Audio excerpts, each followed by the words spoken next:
ఎన్నికల సమయంలో తమ పార్టీ అధినేత పవన్ కళ్యాణ్ ద్వారా తెనాలి ప్రజలకు ఇప్పించిన హామీలను స్థానిక ఎమ్మెల్యే రాష్ట్ర పౌర సరఫరాల శాఖ మంత్రి నాదెండ్ల మనోహర్ కు ఎందుకు అమలు చేయటం లేదని వైఎస్ఆర్ కాంగ్రెస్ పార్టీ సమన్వయకర్త మాజీ ఎమ్మెల్యే అన్నబతిని శివకుమార్ ప్రశ్నించారు. స్థానిక గంగానమ్మపేటలోని వైసీపీ కార్యాలయంలో శనివారం ఏర్పాటు చేసిన విలేకరుల సమావేశంలో పార్టీ సమన్వయకర్త మాజీ ఎమ్మెల్యే అన్నాబతిని శివకుమార్ మాట్లాడారు. కొల్లిపర వద్ద కృష్ణా నదిపై చెక్ డ్యాం నిర్మిస్తామని, 100 పడకల ఆసుపత్రిని ఏర్పాటు చేస్తామని, తెనాల్లో పంట కాల్వలను లాస్ వేగాస్ లా సుందరీకరిస్తామని హామీలు ఇచ్చినట్టు నాటి వీడియోను ప్రదర్శిస్తూ చెప్పారు. అలాగే నైపుణ్య శిక్షణ కేంద్రాన్ని ఆరంభించి యువతకు శిక్షణనిచ్చి ఉపాధి కల్పిస్తామని కూడా గుర్తు చేశారు. తెనాలి వచ్చినప్పుడు పంట కాల్వల వెంట తిరుగుతూ అధికారులు తన మాట వినటం లేదని మనోహర్ అనటాన్ని ఏమనాలి? శివకుమార్ ప్రశ్నించారు. చంద్రబాబు వెన్నుపోటుకు 2 ఏళ్లు నిరసన ర్యాలీ తెలియజేశారు. భారీగా విజయవంతం కావడంతో బెంబేలెత్తిన మంత్రి విలేకరుల సమావేశంలో తనను అహంకారిగా వ్యాఖ్యానించడాన్ని శివకుమార్ ఖండించారు. హైదరాబాద్ లో ఉంటున్న తెనాలికి చెందిన వ్యక్తి ఎన్నికలకు ముందుగానే ఇక్కడకు వచ్చిన జనసేన టీడీపీకి ప్రచారం చేశారని చెప్పారు. అదే తన అహంకారం అయితే ఎన్నికల ముందు మనోహర్ పై 7 కేసులు ఉన్నాయని, అవన్నీ 2004 ఎన్నికల అఫిడవిట్లోనే ఆయన స్వయంగా ప్రకటించిన విషయాన్ని చూపారు. అందులో 420తో సహా సేవా ట్రస్ట్ ముసుగులో అసాంఘిక కార్యకలాపాల కోసం ఆడపిల్లల్ని నిర్బంధించటం అనే 372 కే సెక్షన్ కూడా ఉందని ఆరోపించారు. తాను ఎమ్మెల్యేగా ఉన్నప్పుడు గంజాయి వీధి వీధిన దొరికిందన్న మనోహర్ వ్యాఖ్యలను ప్రస్తావిస్తూ ఇప్పుడు నీ హయాంలో గంజాయితో పాటు డ్రగ్స్ న్యూడ్ కాల్స్ సెంటర్ నడిచాయని చెప్పారు. విలేకరుల సమావేశంలో పార్టీ న్యాయవాదులు చింకా సురేష్ చంద్ర యాదవ్, మైలా విజయ్ నాయుడు, నాయకులు కల్లం వెంకటప్పారెడ్డి, కొర్ర యశోద, కొంగర రాగమంజరి, కాకి దేవసహాయం, షేక్ జకీరా, ఎం ఇందిరా ప్రియదర్శిని, సిద్ధభక్తుని శాంతి, నీలి అజయ్, మల్లిబోయిన రాము, ఎల్లవర్తి సాంబశివరావు, కొడాలి క్రాంతి, ఉన్నం అనీష్, పొట్లూరి అశోక్, పల్లె రోహిత్ శామ్యుయల్, పిల్లి వీరయ్య, పెద్దలంక వెంకటేశ్వర్లు, యాతాటి అనిల్, కాళిదాసు సత్యం, చుక్కా ఆనంద్, అక్కిదాసు కిరణ్ కుమార్ పాల్గొన్నారు. ఫెసిలిటీస్ కానీ మనకి ఎక్కడైతే దుర్గంధంగా ఉన్న డంప్ యార్డ్లు కానీ వీటన్నిటిని భోపాల్ లాగా లాస్ వేగాస్ లాగా శుభ్రపరిచి దుర్గంధ నుంచి జనాల్ని విముక్తి చేస్తామని మీకు మాటిస్తా ఉన్నాను. లాస్ వేగాస్ చాలా మండలాల్లో కానీ మనకి ప్రభుత్వ ఆసుపత్రులు ఉన్న డాక్టర్లు కొడుతుంది, మనకి ఎక్విప్మెంట్ కొడుతుంది. అందుకని వీటన్నిటికీ సరైన భోజన వసతులు కూడా లేవు.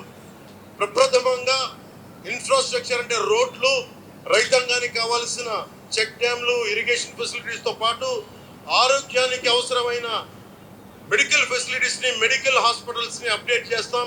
100 పడకల ఆసుపత్రిని మీకు నిర్మించేలాగా మేము బాధ్యత తీసుకుంటాం. ముఖ్యంగా యువతకి మన చంద్రబాబు గారితో విన్నారుగా, కొల్లిపర మండలంలో చెక్ డ్యామ్ నిర్మిస్తామని, తెనాల్లో ఉన్న హాస్పిటల్ కాకుండా 100 పడకల ఆసుపత్రిని ఒకటి నిర్మిస్తామని, తెనాలి 3 కాలువల్ని సుందరీకరణలో భాగంగా భూపాల్లో లాగా లాస్ వేగాస్ లాగా సుందరీకరణ చేస్తానని స్వయంగా జనసేన పార్టీ అధ్యక్షుడు పవన్ కళ్యాణ్ గారి చేత నాదెండ్ల మనోహర్ గారు ఎలక్షన్స్లో మాట్లాడించిన మాటలు, ఆయన మాట్లాడించిన మాటలే. ఆ వీడియో క్లిప్పింగ్లు మీడియా వాళ్ళందరికీ పంపుతాను, మీరు కూడా చూసుకోవచ్చు. స్వయంగా ఆయన మాట్లాడి ఇది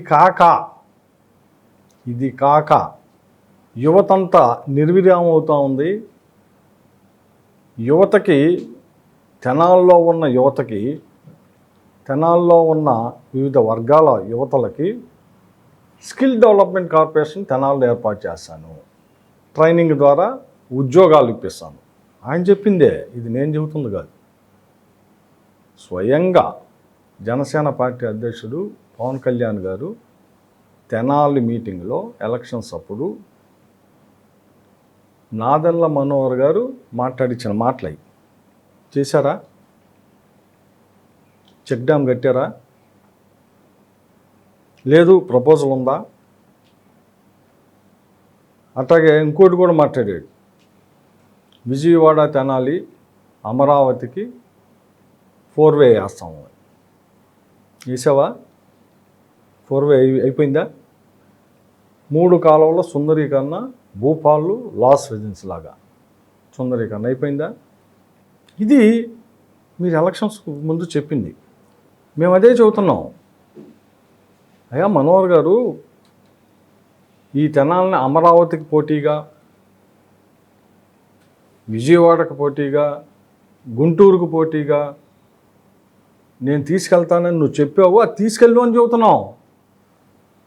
నువ్వేడేమో హోదానేమో రాష్ట్ర పౌర సరఫరాల శాఖ మంత్రి, పెద్ద హోదా. జనసేన పార్టీ 2, జనసేనకి తెలుగుదేశానికి దుబాసి. ఏడేమో మురుగుంటలు ఎమ్మట వచ్చి కూర్చుంటున్నావు. మురుగు కాలువలు మురుగుంటలకు వచ్చి ఏమని చెబుతాడు? ఆ మురుగు కాలువలు మురుగుంటలు కూడా ఏమని, అధికారులు పనిచేయటల్లా, అధికారులు నా మాట వింటల్లా ఆయన చెబుతుంది. చూస్తున్నాం కదా, అధికారులు పనిచేయటల్లా, అధికారులు నా మాట వింటల్లా. ఇంకోటి కూడా చెప్పాడు, వైఎస్ఆర్ పార్టీ 5 సంవత్సరాల్లో మీ అందరూ అలవాటు పడిపోయారు అనేది. నేను చెబుతున్నా, నేను శాసనసభ్యుడిగా వైఎస్ఆర్ పార్టీ అధికారంలో ఉన్నప్పుడు నాకు అధికారులు బ్రహ్మాండంగా పనిచేశారు. అన్ని డిపార్ట్మెంట్స్లో పనిచేసిన అధికారులు అందరూ బ్రహ్మాండంగా పనిచేశారు. నాకు క్లిష్ట పరిస్థితి కరోనా వచ్చినప్పుడు కూడా తెనాల్లో కరోనాని ఫేస్ చేసే టైంలో కరోనాని ఎన్ని రోజులు రాకుండా ఆపగలుగుతామో సిన్సియర్గా ప్రయత్నం చేసి అప్పుడున్న అధికారులు అందరూ పోరాడి యుద్ధంలాగా చేసి చాలా రోజులు, సుమారు ఫస్ట్ ఫేజ్లో 70 రోజులు కరోనా అంతా వచ్చినా కూడా తెనాలకి ఒక్క కేసు కూడా రాల. 70 రోజుల తర్వాత ఫస్ట్ కేసు వచ్చింది. అంత బాగా శానిటేషన్ కానీ, అంత బాగా హాస్పిటల్ వైద్యం కానీ, అంత బాగా వీళ్ళందరికీ ఇది చేయటం చేశాం. బ్రహ్మాండంగా అధికారులు బాగా చేశారు, నాకు బాగా సహకరించారు. నేనేమంటున్నానంటే, ఫస్ట్ టైం నేను ఎమ్మెల్యే అయింది మొన్న 5 సంవత్సరాలు. నాకే అంత బాగా సహకరించారు. నువ్వు 3వ సారి ప్లస్ రాష్ట్ర మంత్రివి, ఆల్రెడీ 2 సార్లు ఎమ్మెల్యే చేసి ఉండవు. అప్పుడు తర్వాత 10 సంవత్సరాల గ్యాప్ వచ్చింది, ఓడిపోయావు. మళ్ళీ మొన్న కూటమిలో గెలిచావు. అధికారులు సహకరించట్లేదు అంటాడు ఏంటండి? అసలు ఇదేం మాట అసలు అర్థం కావట్లా. ఒక రాష్ట్ర స్థాయి వ్యక్తి అని చెప్పుకుంటున్నావు, ఒక రాష్ట్ర స్థాయి మంత్రి హోదాలో ఉండవు. నువ్వు తెనాల్లో అధికారులు సహకరించట్ల, అధికారులు నా మాట వింటల, అధికారులు పనిచేయట్లేదు అన్నావు అంటే ఇది ఇన్ఎఫిషియన్సీ. ఎవరైనా ఒక ఎమ్మెల్యే అనే వ్యక్తి, ఎంప్లాయీస్ కొత్తగా ఏం రారు. మా 5 సంవత్సరాల్లో కొత్తగా మా ప్రభుత్వం దిగిపోగానే వీళ్ళకి ఇంకో కొత్త ఎంప్లాయీస్ ఏం రారు. ఈ రాష్ట్రంలో పనిచేసే ఎంప్లాయీసే అన్ని డిపార్ట్మెంట్స్లో ఉండేది వీళ్ళే. ఏ ప్రభుత్వం ఉన్నా ఉండేది వీళ్ళే. ట్రాన్స్ఫర్స్ ఉంటాయి, లేదు ఎవరైనా మనం పని సరిగా చేయకపోతే అధికారిని మార్చుకుంటాం, ట్రాన్స్ఫర్ చేసుకుంటాం, లేకపోతే ఇంకొక అధికారిని తెచ్చుకుంటాం. అంతకుమించి పెద్దగా ఏమీ ఇది ఉండదు. నువ్వు ఒక రాష్ట్ర మంత్రి ఉండి నాకు పని చేయట్లేదు అని అంటే ఇది డెఫినెట్గా చెబుతున్నా, ఇది నీ ఇన్ఎఫిషియన్సీయే. ఎందుకు ఇది కూడా నేను చెబుతా. ఎవరిది అహంభావం, ఎవరిది నేరపూరిత చరిత్ర, మనోహర్ గారిది నాది, ఇద్దరిది. మా ఇద్దరిలో ఎవరో ఆలోచన. ఎస్, ఇప్పుడు పెట్టుకొని చెప్పు బాగానే. మనోహర్ గారు రాజకీయాల్లోకి వచ్చింది 2004 ఎలక్షన్, ఫస్ట్ టైం రాజకీయాల్లోకి వచ్చింది. అప్పుడు కాంగ్రెస్ పార్టీ తరఫున తెనాల్లో సీట్ తెచ్చుకొని పోటీ చేశాను. నేను ఫస్ట్ టైం ఎలక్షన్లో పోటీ చేసింది 2014 వైఎస్ఆర్ పార్టీ తరఫున పోటీ చేశాను. ఒక్కసారి మొదటిసారి ఎలక్షన్లో పోటీ చేసిన నాదెళ్ల మనోహర్ గారు, అన్నాబై శివకుమార్, మా ఇద్దరికి తీసుకుంటే నాదెళ్ల మనోహరు 2004 ఎలక్షన్లో ఎలక్షన్ కమిషన్కి ఇచ్చిన అఫిడవిట్లో అతని మీద ఎన్ని కేసులు ఉన్నాయో తెలుసా? ఇదిగో ఎలక్షన్ అఫిడవిట్లో ఆయన మీద ఉన్న కేసులు స్వయంగా ఎలక్షన్ కమిషన్కి ఇచ్చాయి. స్వయంగా ఆయన ఇచ్చింది. ఎన్నుండయి ఎన్నుండయో చూద్దాం. ఎన్నుండయో ఏమేం కేసులో 2004 మొదటిసారి మనోహర్ గారు తెనాలి నియోజకవర్గంలో మొదటిసారిగా ఆయన ఎలక్షన్స్లో పోటీ చేసినప్పటికే ఆయన మీద కేసులు ఉన్నాయి. ఏమేం కేసులు? 420 చీటింగ్, 419 ఒకళ్ళని బదులు ఇంకొకళ్ళని ప్రవేశపెడతాం. శివకుమార్ అంటే నేనైతే నన్ను కాకుండా ఇంకొకరిని చేయటం. నెక్స్ట్ 465 ఫోర్జరీ, 468 ఫోర్జరీ చీటింగ్, 471 దొంగ డాక్యుమెంటు అని తెలిసి దాన్ని నిజమైన డాక్యుమెంట్కి ప్రొడ్యూస్ చేశాం. నెక్స్ట్ 341 నిర్బంధం. నెక్స్ట్ ఇది చాలా ముఖ్యమైనది, 372K 372K. ఈ కేసు ఏందో తెలుసా?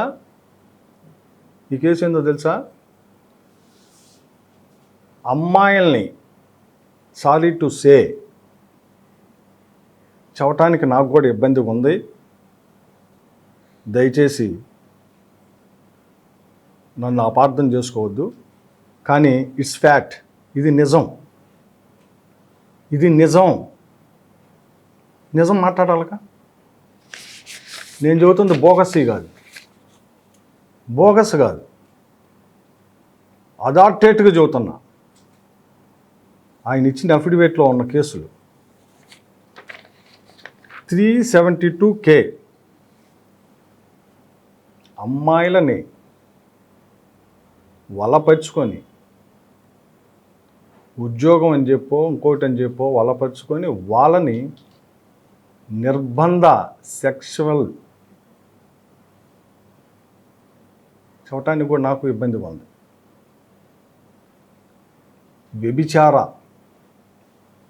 వ్యభిచార చేపించే కేసు 372K.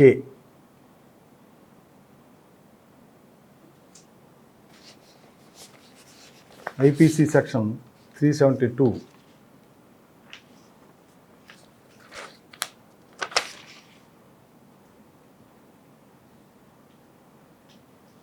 ఇది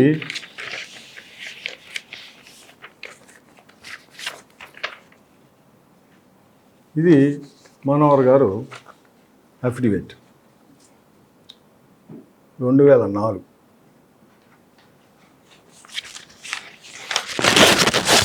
అఫిడవిట్లో మీ అందరూ తెలిసిందే కదా, ఏ అభ్యర్థి అయినా కానీ అఫిడవిట్లో కేసులు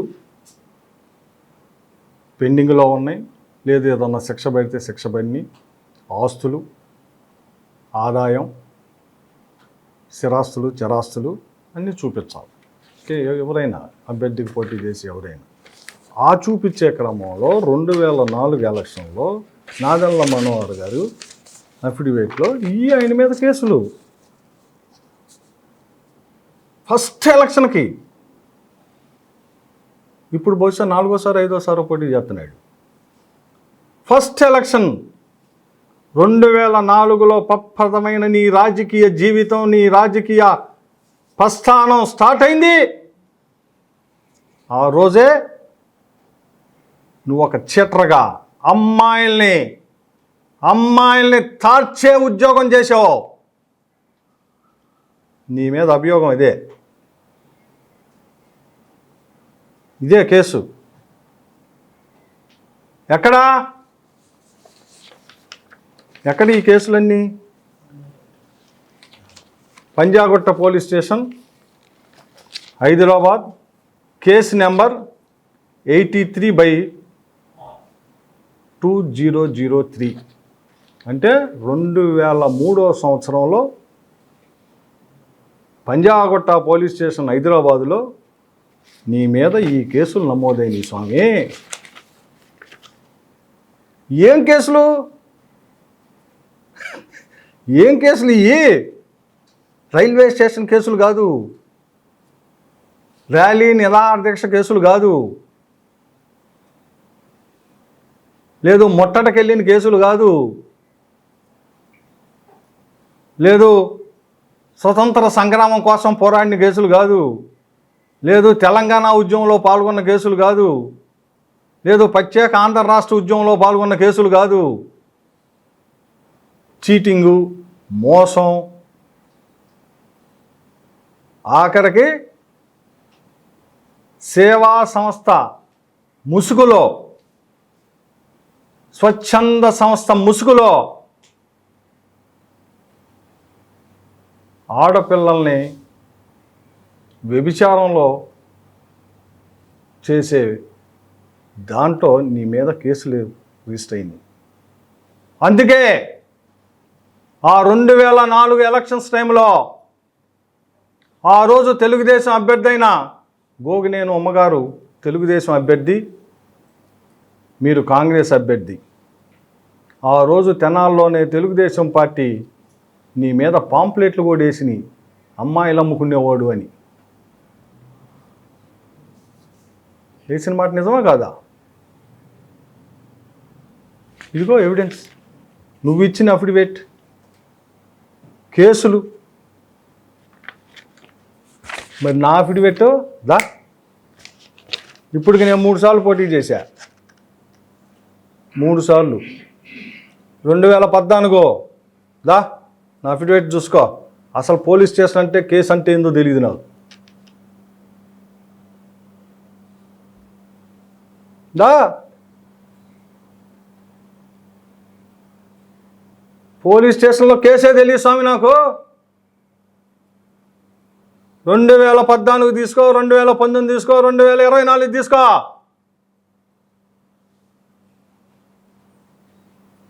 ఎవడు నేరపూరితమైంది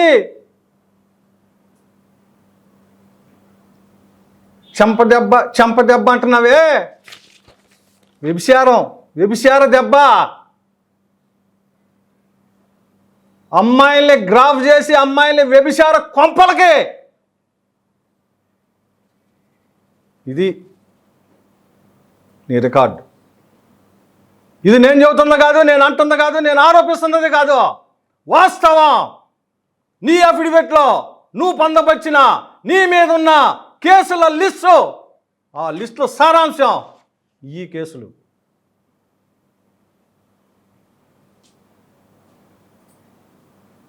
అంటే నువ్వు రాజకీయాల్లోకి రావటమే నేరపూరితమైన కేసులతో వచ్చావు.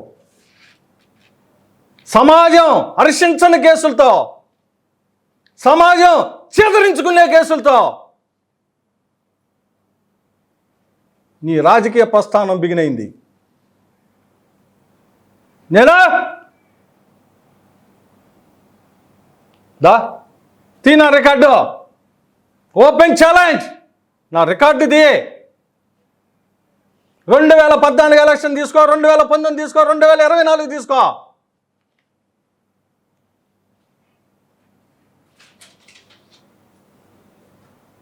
ఏం సార్?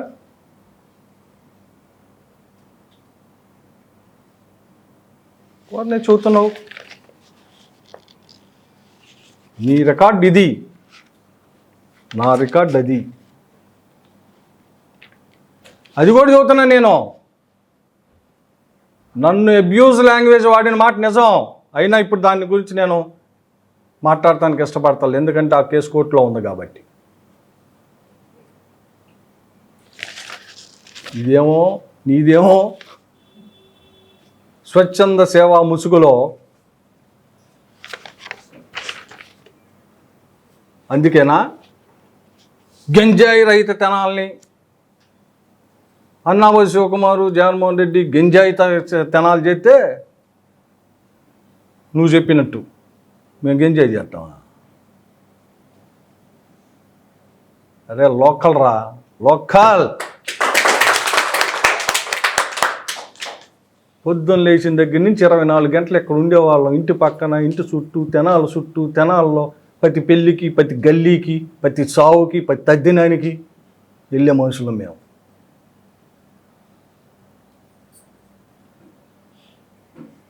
మరి నువ్వు అంటే నీ రికార్డు వెబ్సైట్ రికార్డు ఉంది.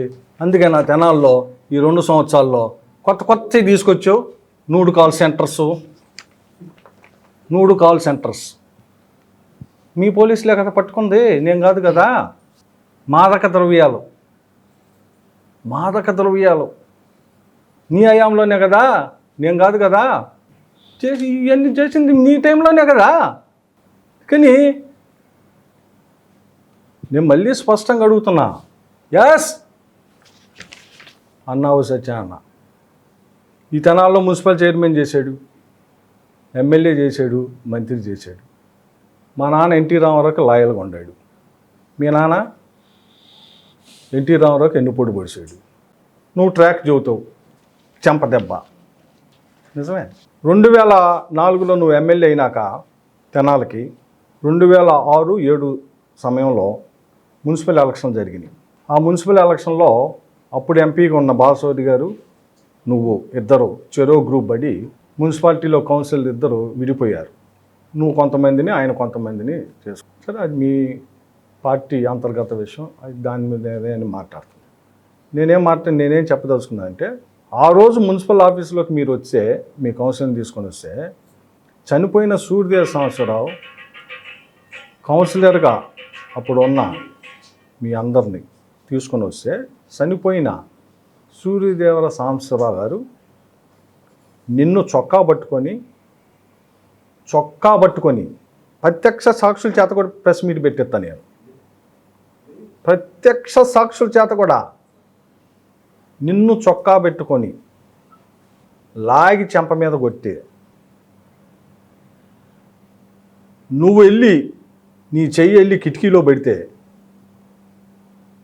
ఆ కిటికీలో నీ ఏలు కూడా కట్ అయింది. ఇది నిజం కాదా? ఇది నిజం కాదా? నీ ట్రాక్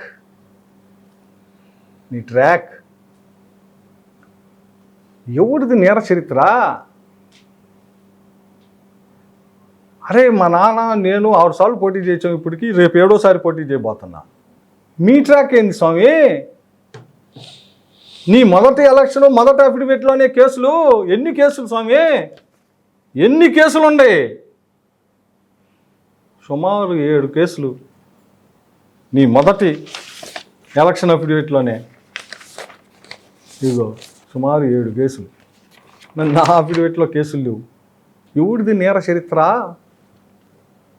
ఎవడు రాజకీయాల్లో నేరాలతో ప్రవేశించారో? ఎవరు రాజకీయాల్లో ఈ తెల్ల చొక్కా, తెల్ల ప్యాంట్ ఎట్టుందో అట్ట ప్రవేశించాడు.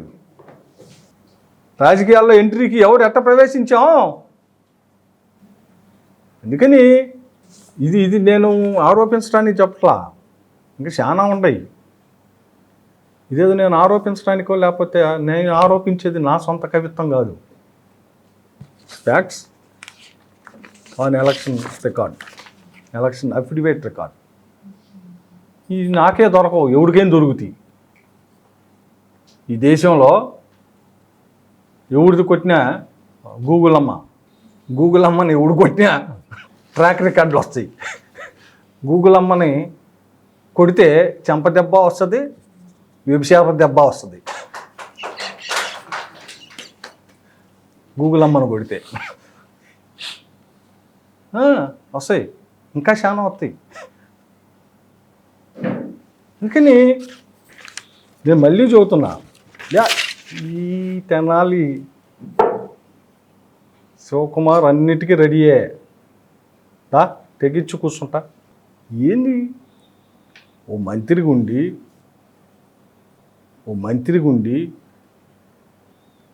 ఈ తెనాలను అట్ట చేస్తా, నేను అభివృద్ధి చేస్తా, అంతకుముందు పనిచేసిన వాళ్ళందరికన్నా మిన్నగా చేస్తా, నేను బ్రహ్మాండంగా దీన్ని అమరావతితో ధీటుకు తీసుకెళ్తానని చెప్పి, ఓరే బాబు ఏం చేసావంటే చివరికి ఏంటంటే 2 సంవత్సరాలు పూర్తయిన సందర్భంగా వైఎస్ఆర్ పార్టీ శ్రేణులు కథం తొక్కే వరకు మైండ్ పోయి రాష్ట్ర వ్యాప్తంగా పోయింది, తెనాల్లో పోయింది. ఇవన్నీ చెబుతూ ఉండారు, అన్నీ వస్తాయి. అదే కనుక ఇప్పుడు ఆ ఫోక్సో ఉన్నట్టయితే 20 years అప్పుడు లేదు. అందుకని మీ ట్రాక్ అది సార్. మీరు ఎవరిని నటన చేసినంత మాత్రాన అప్పుడేమో మంచి జుబ్బా వేసి 3 రంగుల కిందకు వదిలేవాళ్ళు, ఇప్పుడేమో 3 పార్టీలని వదులుతున్నారు కిందకి. 3 మాత్రం కామను. అప్పుడు 3 రంగుల టౌలు వేసేవాడు, ఇప్పుడు అది తీసేసి 3 పార్టీల జెండాలు 3 పీలికలు వేసుకుంటున్నావు.